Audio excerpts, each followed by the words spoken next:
आप वो बन सकते हैं जो बनने के बारे में सोचते हैं। बस इन बातों को दिल और दिमाग में उतार लें।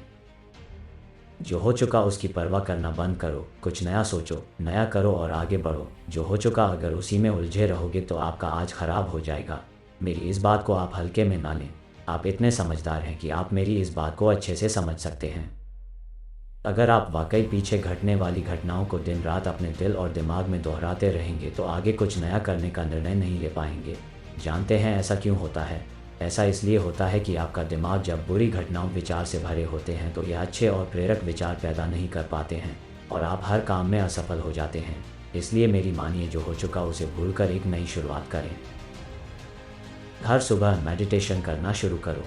मान लीजिए एक कमरे में किताबों को एक विशाल ढेर लगा दिया जाए और आपको एक विशेष किताब का नाम बताया जाए और उस किताब को उस कमरे में लगे विशाल ढेर में से ढूंढ कर लाने को कहा जाए तो आपको कितना समय लगेगा? मुझे लगता है आपको बहुत समय लग जाएगा, है ना? लेकिन उन्हीं किताबों को करीने से बुक शेल्फ में रख दिया जाए तो आपको उस विशेष नाम वाली किताब को ढूंढने में बहुत ही कम समय लगेगा। मेरी इस बात से आप सहमत हैं कि नहीं? मुझे लगता है आप सहमत हैं। जिस तरह से किताबों की ढेर से कमरा भरा है, ठीक उसी तरह से हमारा दिमाग विचारों के ढेर से भरा हुआ है। जब हम निराश और दुखी होते हैं तो सही विचार और सही फैसले को सामने लाने में हमारा दिमाग असफल हो जाता है और हमें उस निराशा और दुख से बाहर आने में बहुत समय लग जाता है और इस तरह समय की बर्बादी से हम हमेशा पीछे ही रह जाते हैं। अगर आप अपने विचारों के ढेर को करीने से बुक शेल्फ की तरह दिमाग में रखें तो किसी भी परेशानी में हमारा दिमाग सही विचार और फैसले सही समय पर हमारे सामने लाकर रख देगा।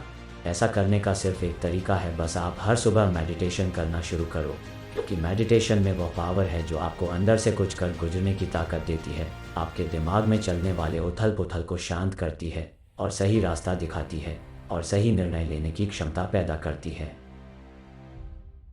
आपको जागना होगा और इस भ्रम को मिटाना होगा कि तुम कमज़ोर हो।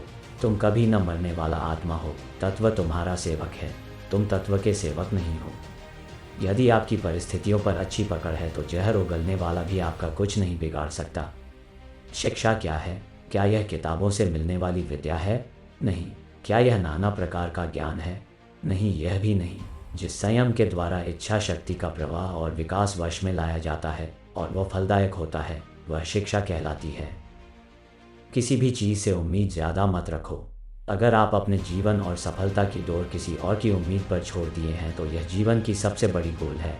भगवान ने आपको अपनी बुद्धि और विवेक दिए हैं ताकि आप खुद पर भरोसा रखकर आगे बढ़ें और सफलता हासिल करें। अगर आप खुद पर और अपनी योग्यता पर विश्वास रखते हैं तो आज नहीं तो कल आपको सफलता ज़रूर मिलेगी। यदि आप अपनी सफलता की उम्मीद दूसरों से लगा रखे हैं तो आप असफल होने के लिए तैयार भी रहें। मैं यह नहीं कहता कि आप किसी चीज़ से उम्मीद न रखें, बल्कि मैं इस बात पर जोर देता हूं कि आप किसी भी चीज़ से उतनी उम्मीद रखें जितनी टूटने पर भी आप मजबूती के साथ खड़े रहें और एक बार फिर नई शुरुआत कर सकें। इस वीडियो का अगला पार्ट देखने के लिए हमारे चैनल को सब्सक्राइब करें और वीडियो देखने के लिए धन्यवाद।